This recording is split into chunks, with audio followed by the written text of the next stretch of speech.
Welcome to this Chemistry World webinar in collaboration with the Royal Society of Chemistry's Inclusion and Diversity team for a special look at anxiety, which is the theme of this year's Mental Health Awareness Week.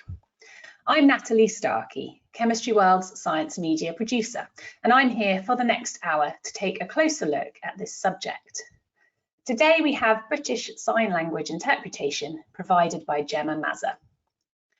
This webinar forms part of our Building a Better Chemistry Culture series, for which we'll post a link to the chat post a link to other webinars in the chat. Anxiety is one of the most common mental health conditions. It can affect anyone and can sometimes become overwhelming. Added to this, recognizing anxiety and finding ways to cope with it or seek help when necessary are sometimes not obvious. Just to make you aware, the Chemists Community Fund has a confidential wellbeing and listening service. It's available to RSC members anywhere in the world and to all chemical scientists living in the UK and Ireland. It's open 8 AM to 8 PM UK time. If you're feeling stressed, anxious or overwhelmed, and these feelings are interfering with day-to-day life, then you can call their wellbeing and listening service for support on 0800 084 3451. And there's also an international number. We'll post the numbers into the chats that you've got them to hand. You can also check out the Chemists Community Fund workshops page, which we'll also post the link for in the chat.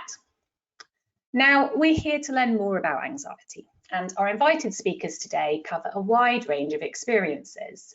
We'll be looking at addressing anxiety in the context of the social model of disability, knowing when to seek support, overcoming internalized stigma and finding community, and making adjustments for anxiety in a laboratory context, amongst lots of other things, I'm sure.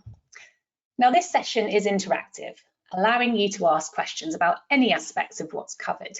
You can do this on the GoToWebinar platform at any time during the hour, even during the presentations, and our presenters will be able to answer your questions in the live Q&A in the second half of the webinar.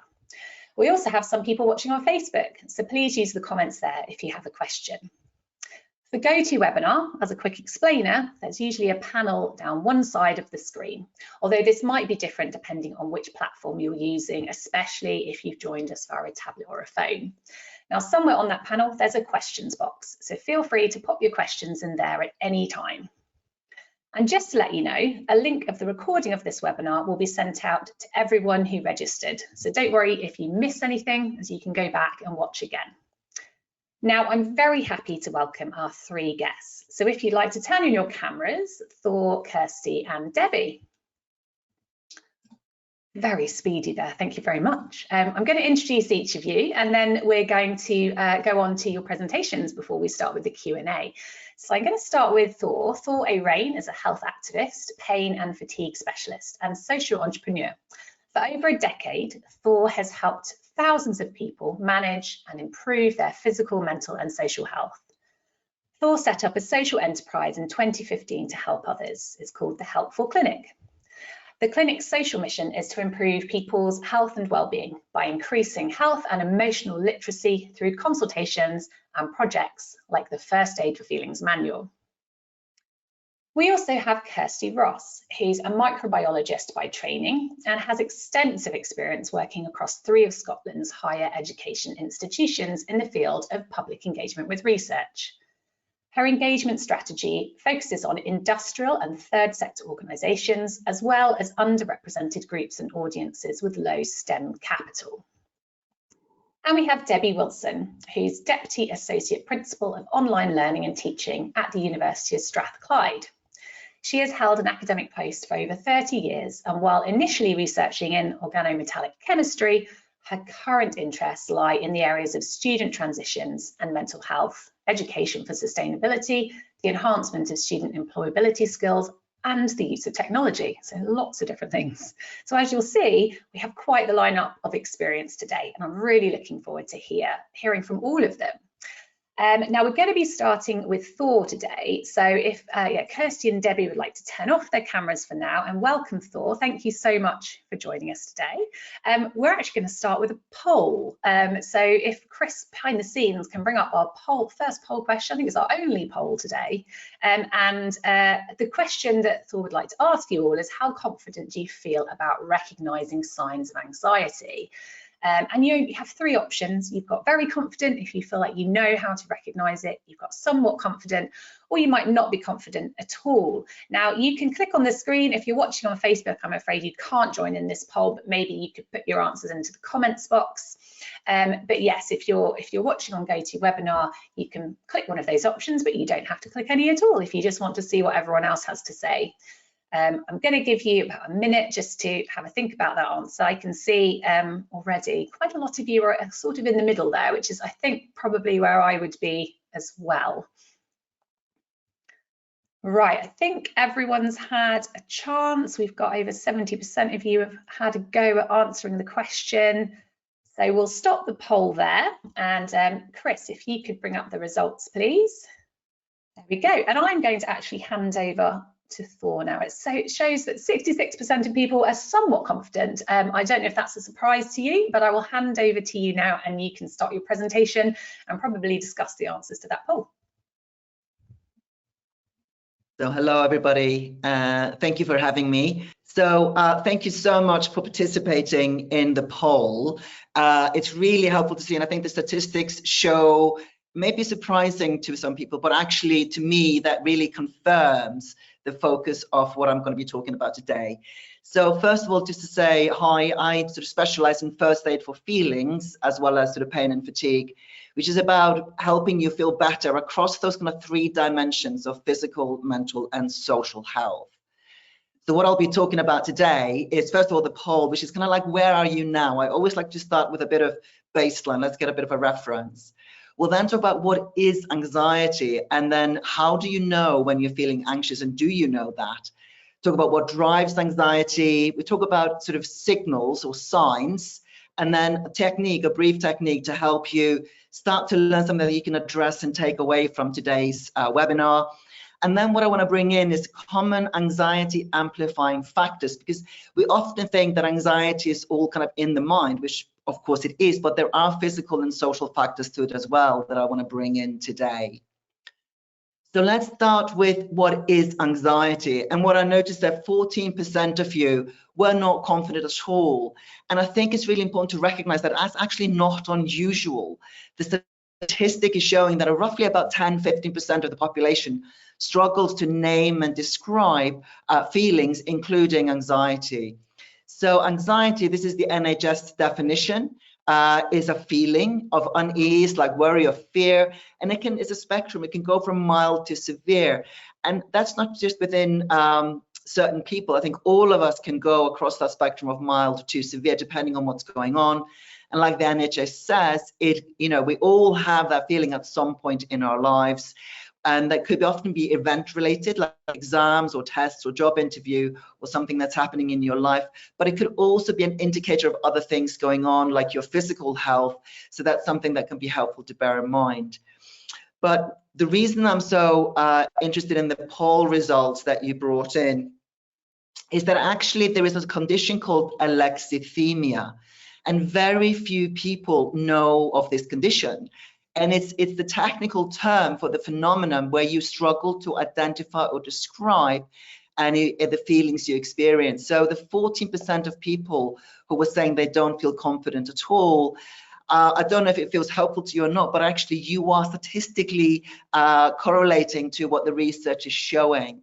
And the fact that only 20% are feeling very confident is also in line with what tends to be showing up in the general population. And this is partly why the Helpful Clinic exists, to help increase that awareness, to see it really as literacy, as something that we learn to read and write, or read and respond to.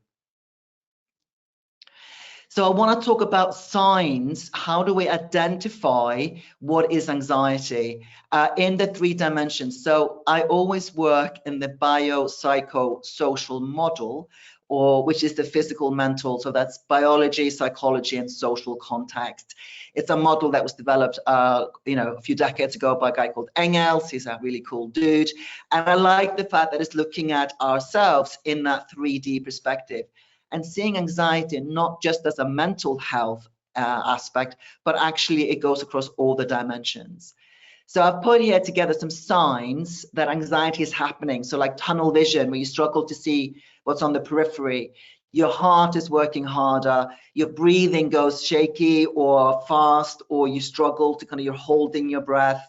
You're having these physical sensations, feeling speedy, or suddenly feeling like really tired. It's like the plug has just been pulled. Even down to things like constipation and diarrhea, which we don't often associate with anxiety, but these are signs of anxiety. There can be signs of other things, but it might be interesting for you to realize, particularly if you struggle with symptoms like irritable bowel syndrome or something like that, that there's likely to be an anxiety component to that, either as a causal factor or as a consequence. In terms of the mental dimension, the brain just goes blank. You kind of go and kind of stumble over your words. There can be forgetfulness. There's, you don't remember somebody's name, or you're trying to, remember a fact that you know, but you can't access it. There's losing your words, or like you're having a conversation and you know the person is speaking and the sounds are coming into your brain, but you can't actually process them. You don't actually make sense of them. When you're struggling to complete, you find yourself distracted, or you stare into space, or those kind of signs can be sign of anxiety, as well as that kind of persistent fault finding, so the persistent inner critic. And then the social one is in terms of avoiding conversation, avoiding people, struggling with certain environments, finding yourself saying yes to something that you actually don't want to do.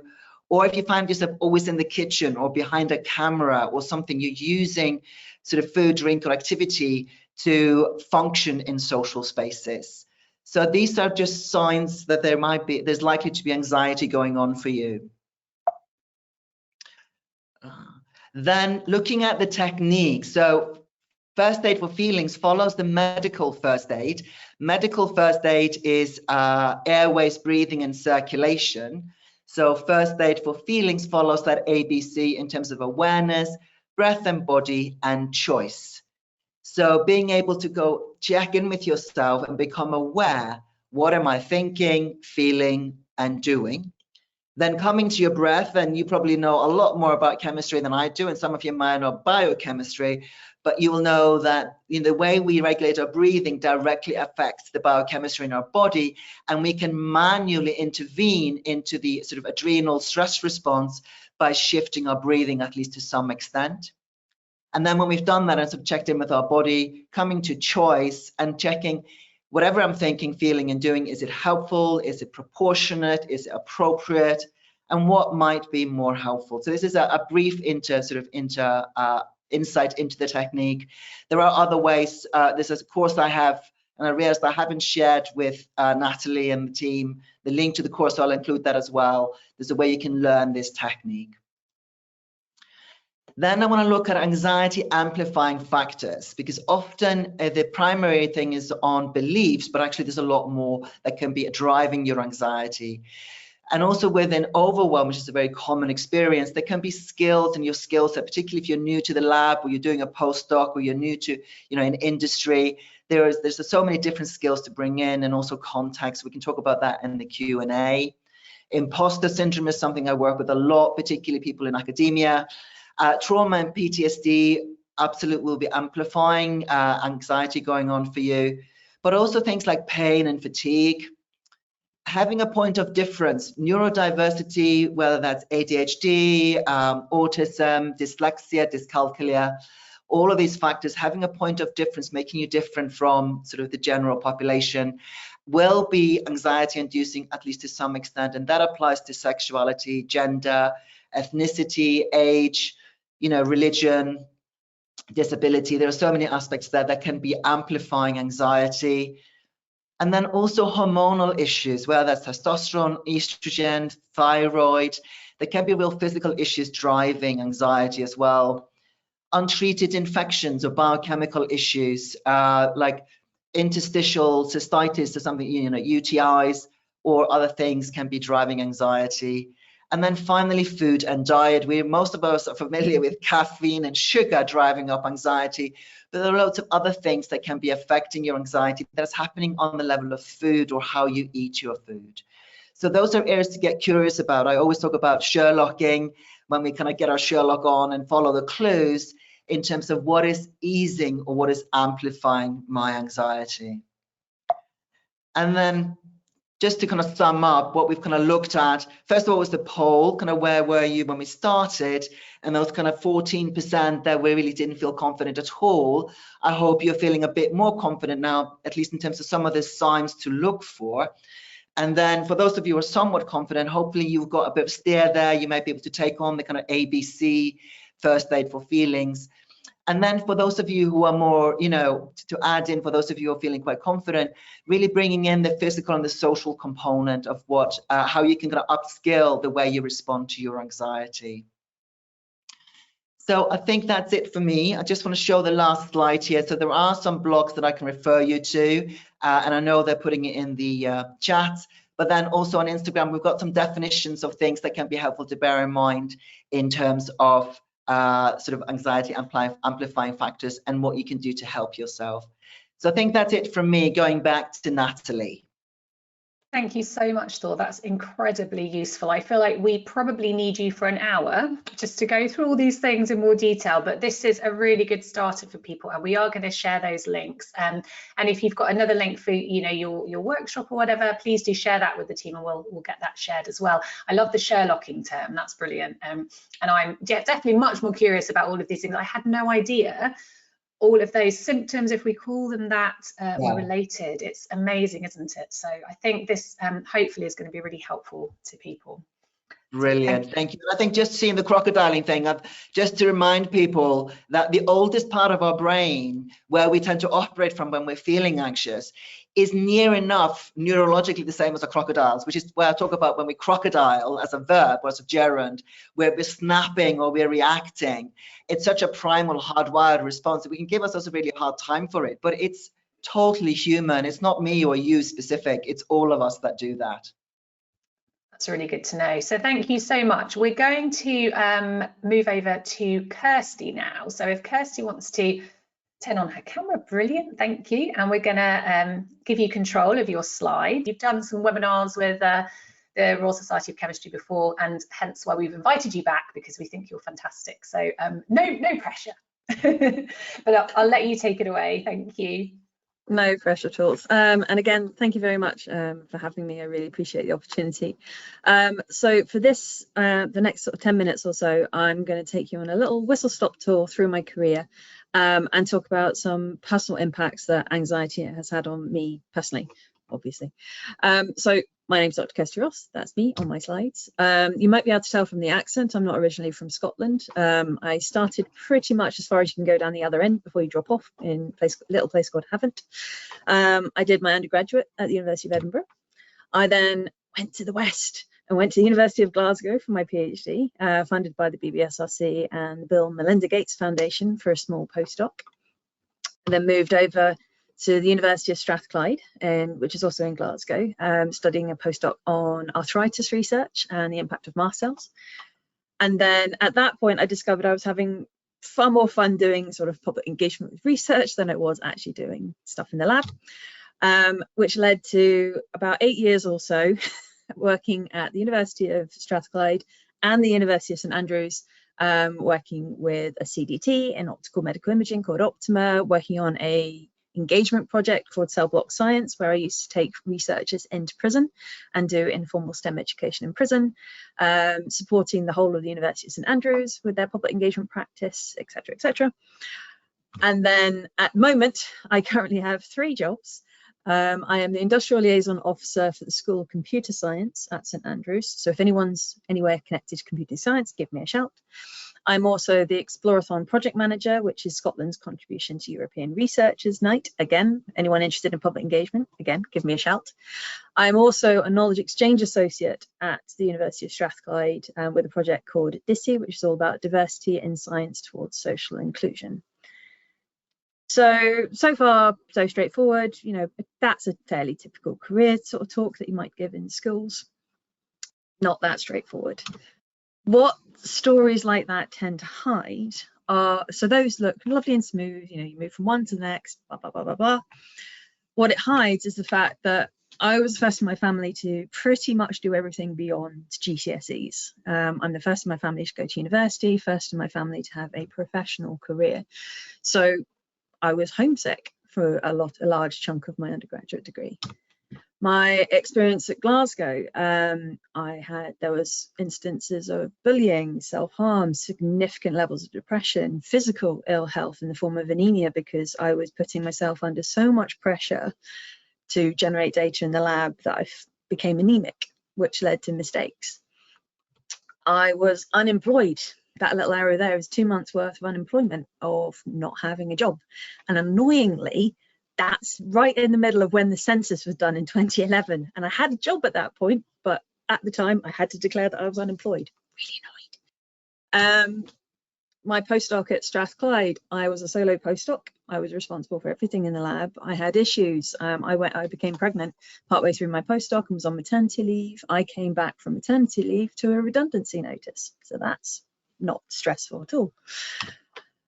When I started as a full-time public engagement professional, I had a lot of guilt about, was I leaving academia? Was I abandoning all my scientific training? I had no KPIs. These are key performance indicators. You know, when you're in academia, markers of success are fairly obvious. You know, it's papers, it's publications, it's grants, it's teaching. As an engagement professional, I had no idea. So I threw myself into more is therefore better. I was also the only person actually doing my role. I had a line manager who was lovely, but wasn't in my area of expertise. And so I became very, very isolated and very lonely. And then in my current position, I'm currently working 1.2 FTE, which is, you might guess, more than full-time. I've had 5 line management changes in the last year because of reorganization of the team. And so amongst all of that, anxiety was a fairly recent addition. But this all sounds really depressing, very, very dark. But what I want to say, and I will actually stop sharing my slides, I think, at this point, is don't panic. Actually, I might leave that up. Don't panic, just to reinforce that. You're not alone. One thing that COVID-19 and the pandemic has certainly demonstrated for me was the fact that the way I was working wasn't healthy. Very, very clearly wasn't healthy. And actually being stuck at home, having to work in a fairly cluttered environment in my home, removed an awful lot of the activities that I was doing to mask what I've recently come to realize is undiagnosed ADHD. So I believe I've got ADHD. I've pretty much got all the signs and symptoms of it.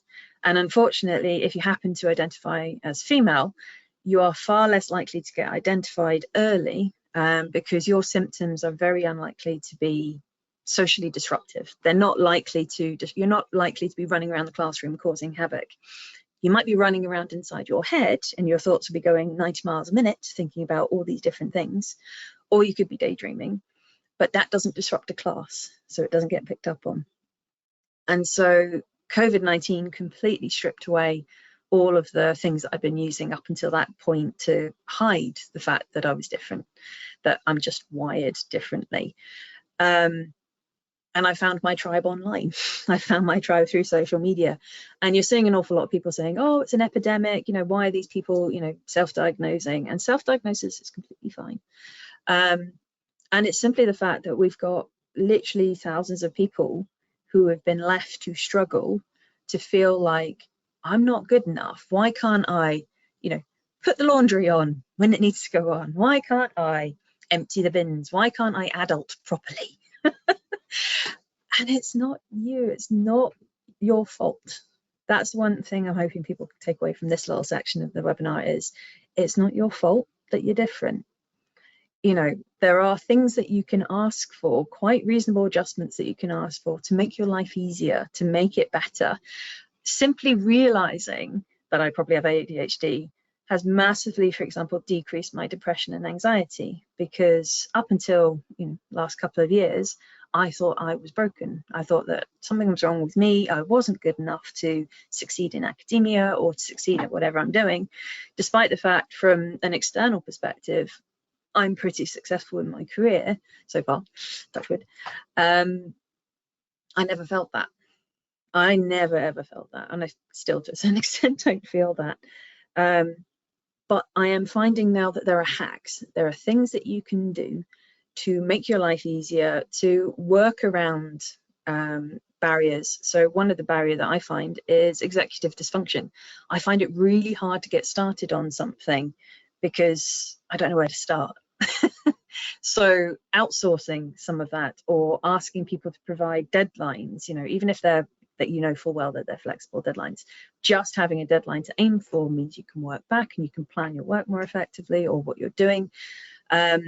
Reasonable adjustments. I've started asking, when I apply for roles, I've started asking for the questions in advance, and you are completely allowed to do that. They are also, your interviewers are completely entitled to say no, but so far all of the people that I've asked for in terms of the questions have provided me with the questions, which means you go in much calmer, much less anxious, and much better prepared. So rather than somebody assessing you on your ability to think on the spot, they're actually assessing you on your ability to think clearly and come up with solutions to questions that people are posing. There are pluses and minuses to having any form of neurodiversity or neurospiciness. I found that term recently, it's really quite fun. There are pluses and minuses. I'm insanely creative. I can draw connections between things that people just simply don't see, just because the way my brain is wired. I tend to bounce about a lot. My attention tends to shift an awful lot when it comes to my role, which means that I don't get bored. And it means I've got an insane network, actually. If you can come and find me on LinkedIn, have a look through some of the folks I'm connected to on LinkedIn, it's bizarre. I have a ridiculous network at this point, which is great, and happy to leverage it on behalf of yourselves. But it does come with, the minuses, to somebody else who likes working in a very steadfast fashion, they do this task and this task and this task, and they get to the end point. You look really odd. The way you work looks really confusing. So I will meander and dot about all over the place, and then a deadline will come up and I'll work really, really fast and really, really hard to hit that deadline. And I'll get to the same point, if not better, than somebody who's doing it in a steadfast fashion. It just looks very strange from the outside. So that's basically been a whistle-stop tour through sort of my personal experience with anxiety, neurodiversity, and I'm more than happy to answer any questions. There is a link that will be popped into the chat to a wee video that I found online that really does explain things quite nicely in terms of the social model. So if you've not come across it, there's a social model of disability and there's a medical model. And the medical model essentially says that there's something wrong with you and you need to fix yourself. The social model is much more about there's nothing wrong with you, you are who you are, and it's society that is disabling you. So fair warning, the video is a little bit old-fashioned in its language, in terms of it's not terribly modern terminology, but it does really cover the model of social disability really, really well. So hopefully that's going to be popped into the chat, and I look forward to getting any questions, any queries in the Q&A section, and I will stop sharing just now. Thank you so much, Kirsty. Wow, that was just and thank you to Gemma. I apologize for talking so fast. Gemma is doing an amazing job, and she's going to have to sign that now, that she's doing an amazing job, which I love. That was a brilliant. It's such a personal account you've just given us.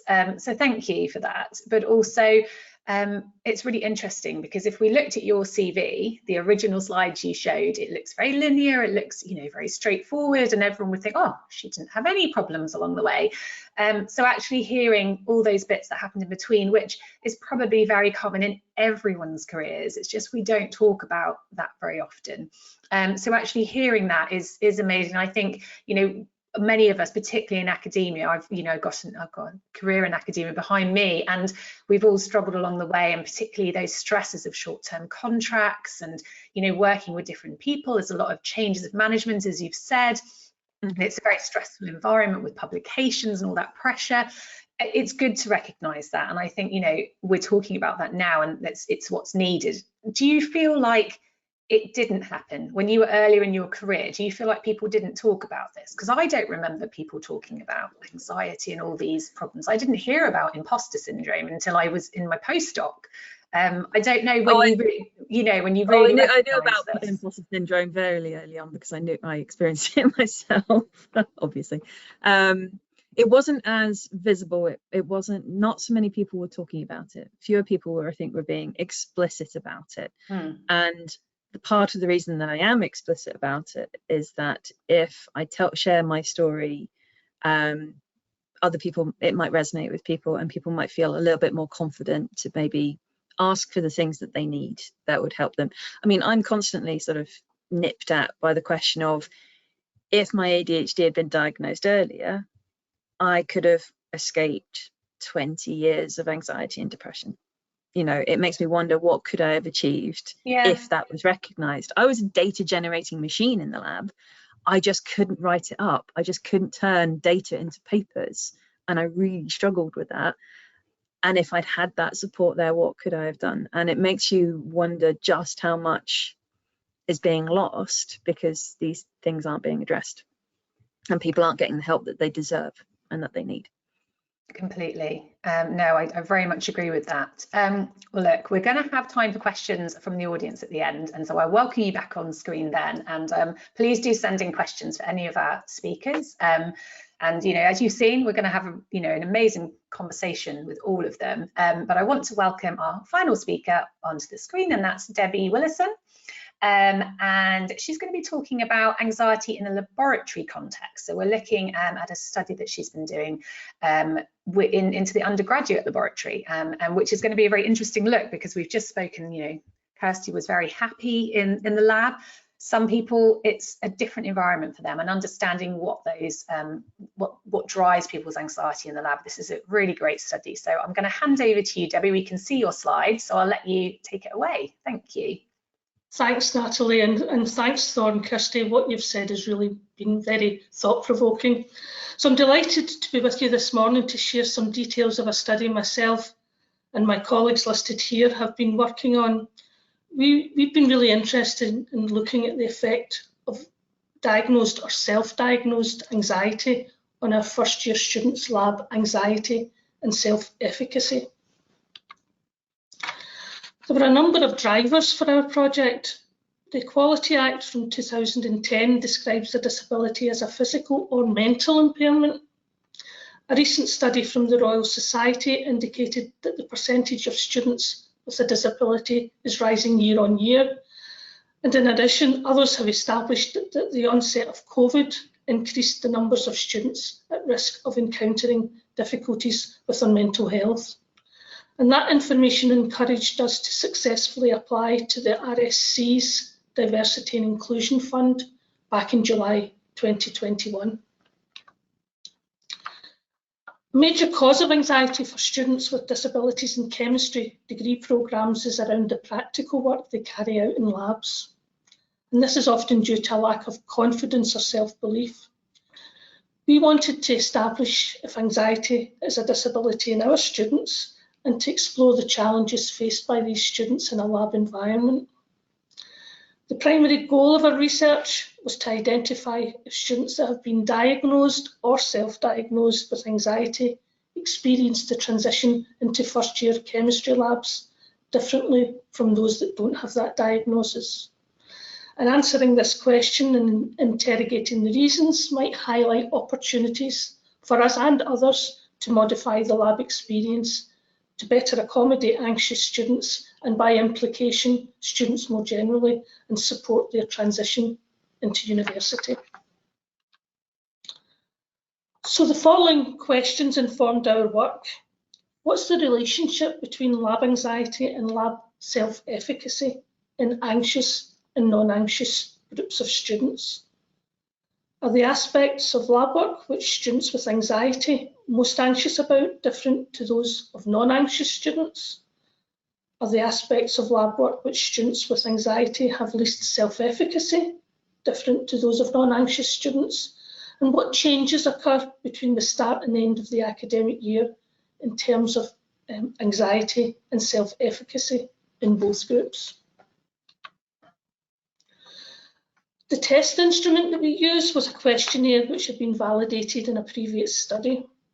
And the questionnaire contains 3 groups of questions. Some questions on the social aspects of working in a lab, for example, working with other students, asking for help. Some on the practical tasks, completing the work on time, recording data, working with chemicals and equipment, and some on the cognitive tasks, interpreting data and answering assessed questions. And these questions were asked twice in the context of anxiety and then self-efficacy. All of our students participating in the first year lab were asked to take part, although a relatively small number responded. And they were surveyed after the first lab session and then after the last lab session. And although these submissions were anonymised, we devised a system to allow a matched pair analysis. Early analysis of the data suggested that responses from students that were diagnosed or self-diagnosed with anxiety were similar. So these groups were combined into one, termed the anxious students, with the remaining students being termed non-anxious students. In terms of anxiety, a comparison between the 2 groups suggests that anxious students are most anxious about the social aspects of the lab experience, while non-anxious students are most anxious about the cognitive tasks in the lab. And the trend for non-anxious students is more aligned with the findings from the Australian study, which we took our questionnaire from. In terms of self-efficacy, a comparison between the 2 groups suggests that both groups are similar in that they experience the least self-efficacy in answering questions. Social aspects are in the bottom 2 positions for non-anxious students, suggesting they have higher self-efficacy in this area than anxious students have. And I've only really given high-level results here, but if anyone wants to contact me afterwards for further details, then please feel free. The literature strongly suggests that there's a negative correlation between anxiety and self-efficacy, and that therefore this was tested in our data set, and we found that for both the anxious and non-anxious groups, all values were correlated except for one item, and that was working with chemicals. And the lack of correlation for that item may or may not be meaningful and could be a result of the relatively low sample size that I've already mentioned. In general, though, the data supports a negative correlation between anxiety and self-efficacy for both student groups. And whilst this doesn't provide insight into what measures we could take to better support the needs of anxious students, it does confirm that increasing self-efficacy of students will help both groups of students and could suggest that there's no need to treat each student group differently to reduce anxiety across a student cohort.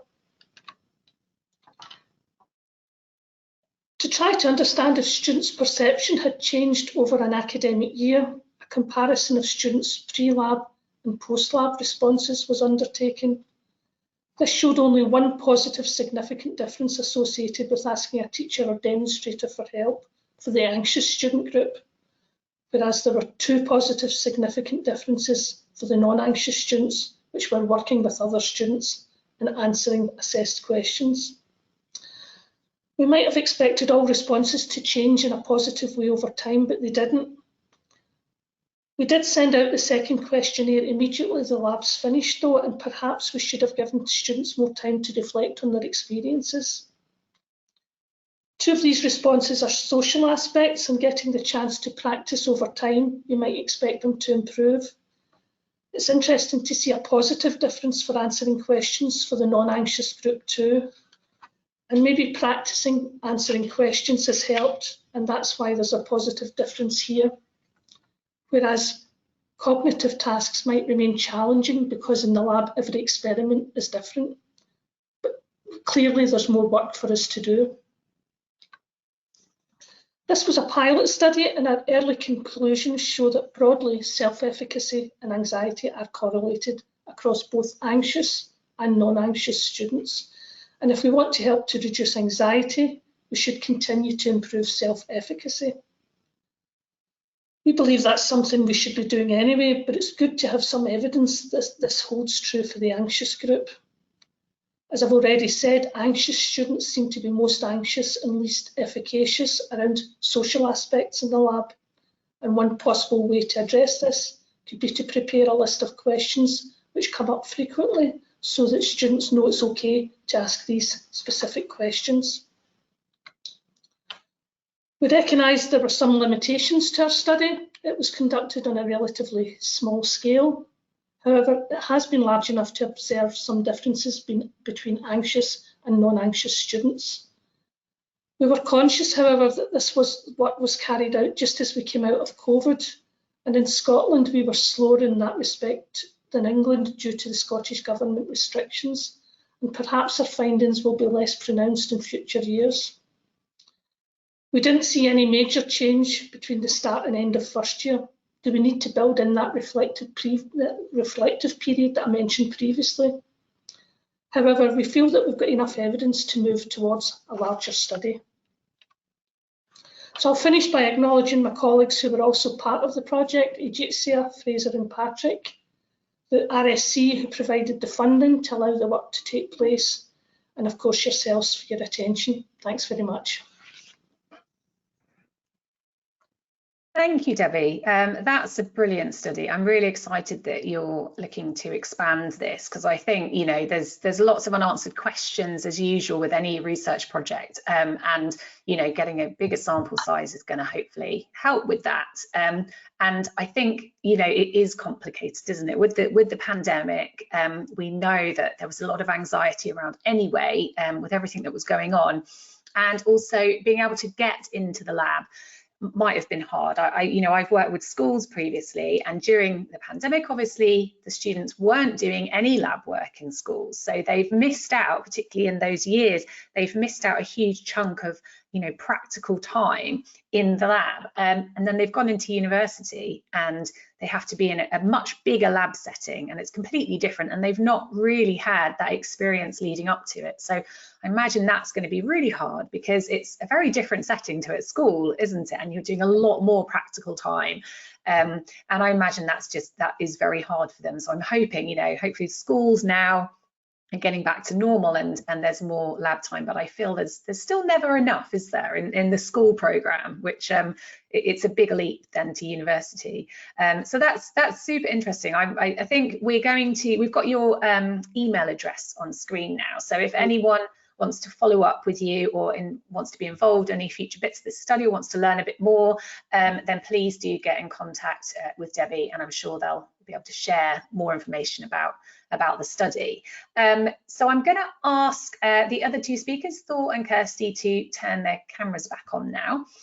We've got lots of amazing questions coming in, and generally they're very long questions because it's the kind of topic we're talking about. Sometimes we're running Chemistry World webinars where we get very technical questions which are very short and easy to ask. So some of these I may be paraphrasing, so sorry if I have changed your answers, your questions slightly, but I'll try and kind of get these across to our speakers today. So I'm going to go back to the start, to Thor, actually. We had a question about alexithymia, and the question says, does it apply to all emotions, or is it only a specific emotion? Right, thanks, Natalie, and thanks for that question. Yeah, it applies to all. So I always talk about feelings, whether they are emotions or physical sensations, as information, and alexithymia sort of also has the same approach that applies to all feelings. So it's not just what we normally associate with emotions, it can also be with physical sensations. So people not being able to recognize, for example, when their heart rate is increased or when they're sweating. So I think often we don't realize until somebody else reflects back to us, oh, you look like you're out of breath, and we go, oh, am I really? And I think that alexithymia is kind of an umbrella term for that kind of literacy, because I do see it genuinely as a literacy thing, is learning to read and respond to that. And it's the same applies to in terms of when we're learning a new language. We start with the very basics, you know, and then we build up as our literacy increases, because I really do see this as a skill. This is not a talent. And I'm sure, you know, listening to Kirsty speaking, I can really understand so much of her experience and what Debbie is describing in the lab. A lot of these things are skills. They're not personality defects. They're just skills and training. But we need to know that we don't know something. And I think that's why it's really helpful to have the poll at the start and to see, yeah, 14%. This is pretty much down, you know, spot on in terms of the stats coming through the research. Yeah, definitely. And I think, you know, with that asking a question, that's always very hard, because I think a lot of people, they've been in their school setting and, you know, they've got comfortable with their peers, and then they go into this big university setting where it's scary to ask a question. And I think a lot of people don't even realise that everyone's scared to ask that question. You've always got the couple in there that are happy to ask questions, and those kind of people that enjoy speaking out in front of people. But I think the vast majority of people are scared in front of a new group to do that. And so, as you say, it's sort of recognising that, and if we speak about it, we know that everyone's feeling the same, and actually that helps us in some way to know that. I'm just going to come quickly back to Debbie. I just saw a question pop up. Are you planning to publish the results anywhere? Somebody's asking about that.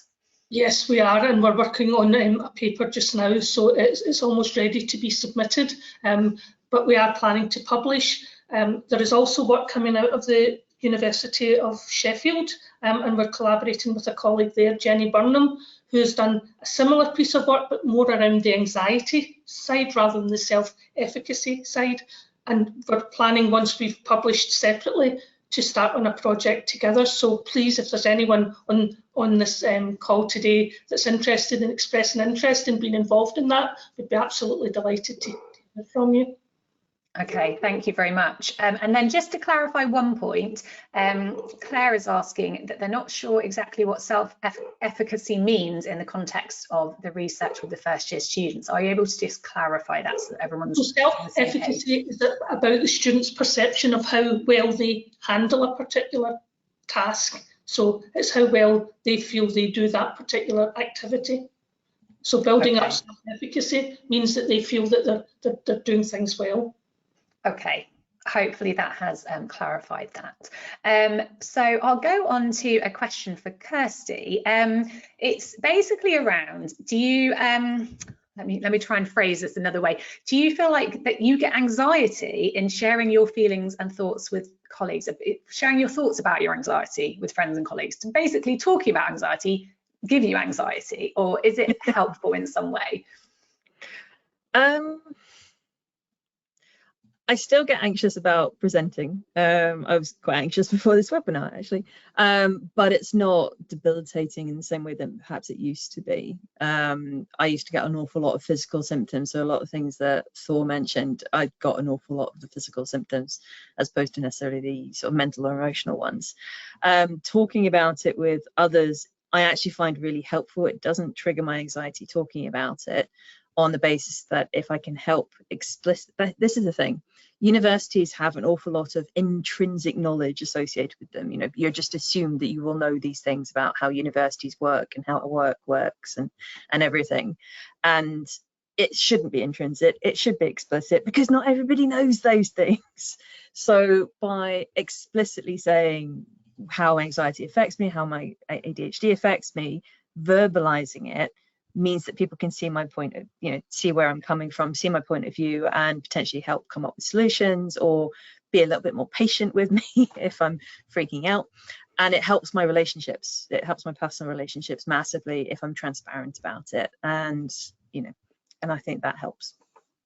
I completely agree. And I think, you know, you've got that aspect of sharing your experiences is going to help others. I think that if, you know, we're talking about it, and particularly seeing Thor's slide with, you know, all those symptoms, that was just amazing for me to see all of that down and go, oh, okay, so this is all released. And obviously some of these things can be related to other medical things that you might have going on, but that can also be causing anxiety. And it's this big web, isn't it, that we've got to try and understand. And, you know, people might be experiencing these symptoms and not put it down to anxiety at all. Do you present that to people? And is that quite a, you know, a brainstorm moment for people? Because it was for me. Yeah, and I think this is why I just my mojo, I get so excited about literacy, because first of all, you know, being quite a head-based person, if there's literacy, there's things for me to learn. I'm like, yes, I like that. And the fact that this is not a talent means that I've got a chance of actually getting some skills here. So that will help me feel better. But I think because also I'm a pain and fatigue specialist, so people come with pain and fatigue. And so often as we are sort of Sherlocking, we're getting curious about what's contributing to the pain and fatigue, the anxiety component, understanding, being able to kind of get some data. Often the first thing we do is data collection, gathering some observational studies of self, and starting to get a sense of, okay, what is either easing or amplifying this or that symptom. And anxiety is always a component. We haven't got time for it today, but understanding how the stress hormones, even if a stress hormone is related to a pain, like, I don't know, cystitis, which is a UTI, then drives anxiety, because these are the same chemicals. So I think we often don't recognize that these interconnect. And it's really, if you're trying to just deal with one of them, it's like trying to row a boat with just one oar. You're putting in a lot of effort, but you're kind of going around in circles. So working across these areas. So that's why I think that light bulb moment of seeing there's a balanced relationship between these two aspects of mental, physical, and social. And often it is a light bulb moment. It was for me years ago. It was like, oh yeah, right. And things like, even just like diarrhea or headache or shakes, or, that we don't often recognize them, or numbness in our fingertips, we don't recognize them as anxiety symptoms. That's amazing. Goodness me, there's so much. That's really interesting to hear. Well, thank you. I think it's going to be really helpful for a lot of people listening. Go ahead. It's quite easy to feel overwhelmed, because it's not a 2 + 2 kind of model. It's kind of a 3D model, which in itself can feel overwhelming. So in my experience, we need to start with one clue. So I'm not a chemist, and I don't work in petri dishes, but it's kind of a similar kind of thing. You start with one, and then you just replicate experiments. You gather data, so you build up your data set. You don't need to know the whole thing from the outset. One clue is enough to get started. That is very good advice. We've had a brilliant question from Chloe asking, are there any hints and tips about approaching the topic of anxiety with managers in the workplace and discussing things that could be helpful for you? This might also apply to academia. You might be a student wanting to talk about this with one of your lecturers or whatever it might be. Do we have any advice? Probably, I mean, Kirsty, you've probably gone through this, I expect. You might have some advice, and Thor, I'm sure, will as well. First of all, sometimes it's helpful to be able to spot people who might be sympathetic. So if people in your department or in your university are open about their own sort of struggles, then they might be safe people to go and talk to. Because sometimes, you run into issues where people are maybe less than understanding or less than up to date on the best way of supporting you with any struggles that you might be having. Always recommend popping to your occupational health if you're a staff member, or your student services, disability services if you're a student, to have those sort of if you want to have confidential conversations. They are always the best place to sort of start the conversation, because often getting in with, say, your GP might be a challenge, with waiting lists and everything like that. Because you can ask for accommodations, or they can tell you what accommodations might be available to make it easier for you to, get where you want to get to. But yeah, finding a sympathetic ear, being aware that sometimes those sympathetic ears tend to be female, so just being cautious and not overwhelming people as well, and overly relying for sort of pastoral support on sort of female members of staff, just being cognizant of that. But yeah, disability services, student services are also good places to start. Definitely, and that's great advice. We have now a question from the other side. Someone's asking, I think it was Claire, I think was the name. I think I recognise anxiety in myself, they say, but maybe not so well in the workplace, or their research students that they supervise, or in the classroom or undergraduate setting. Do you have any tips for how we recognise this in other people? Because we might see it, people get angry with us, that they might be short with us, or they might show, they might be closed off, and we feel, are there ways that we can recognise this and go, oh, okay, this might be anxiety, maybe we can support them in a different way? And what kind of support would we want to try and give? I don't mind saying, I went on the mental health first aid training courses. These are sort of 2 days, quite intense courses. Second day in particular is quite intense. But finding out if your department actually has mental health first aiders in place, because they might already have those members of staff or students there in place. It can be sometimes quite tricky to broach the topic with your students if you're suspecting that they might potentially have anxiety. There might be more subtle ways of doing it. So, for example, putting up posters around your, around your group or around where they're working. Have you got these signs and symptoms? Might want, you can't force people to seek help if they're not ready for it. They need to sort of come to that realization themselves. But you can often spot physical signs, but then they'll be painfully aware of their physical signs anyway. If they flush, if they go bright red, they will be very, very aware of that. So it might not be the best time to approach them after they've just given a presentation where they've gone bright red. That may not be the best time to do it.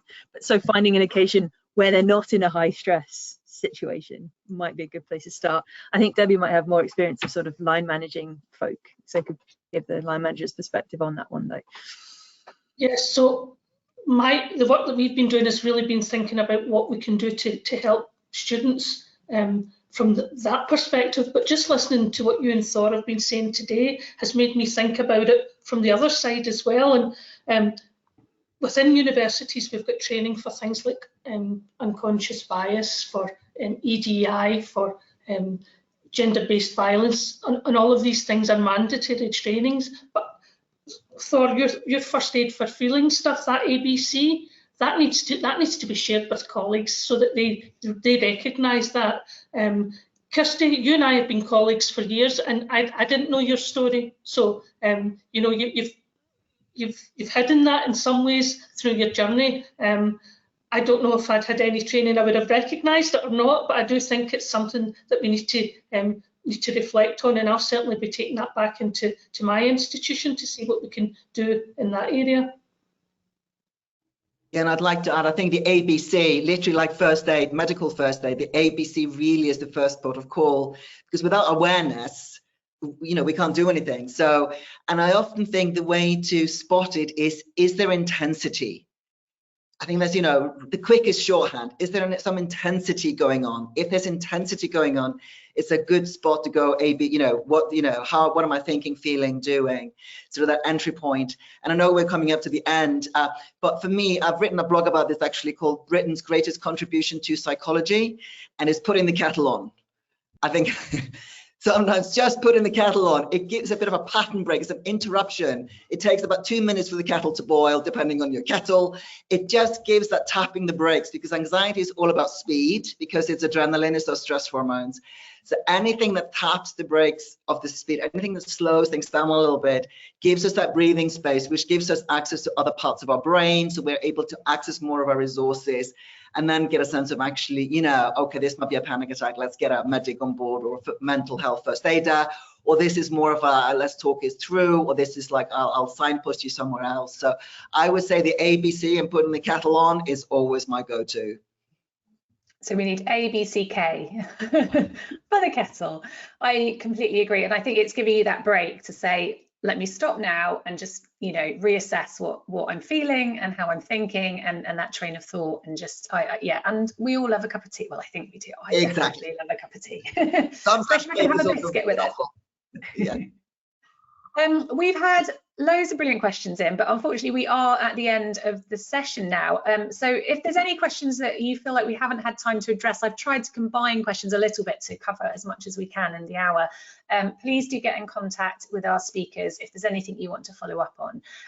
But I mean, I just want to say thank you to all of you wonderful guests today.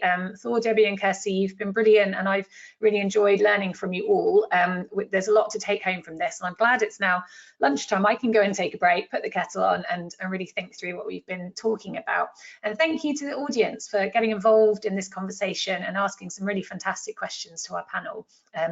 It really helps to make the webinar what it is. Now, again, I want to point out, if you'd like to access any support, then please do remember we have the Chemist Community Fund, which is the confidential wellbeing and listening service. It's available to RSC members anywhere in the world and to all chemical scientists in the UK and Ireland, and the number should be on the screen now, and we've shared that in the chat as well. Now, if you've enjoyed this webinar, then please do check out other Chemistry World webinars on chemistryworld.com/webinars for future events. We cover a wide range of subjects, not just the webinar kind of that we're doing today. We do very detailed chemistry webinars as well, so it's a lot of different content. While you're there, then please feel free to register for a Chemistry World account, where you can sign up to our very popular reaction newsletter that includes a weekly digest of big stories from across the world of chemistry. There will be a short exit survey after the webinar ends, so please do spend a couple of minutes to fill it in if you have the time. It really helps us to bring you the best webinars possible. And I'm Natalie Starkey, Chemistry World Science Media Producer, and I look forward to seeing you again in a future Chemistry World webinar. Thank you.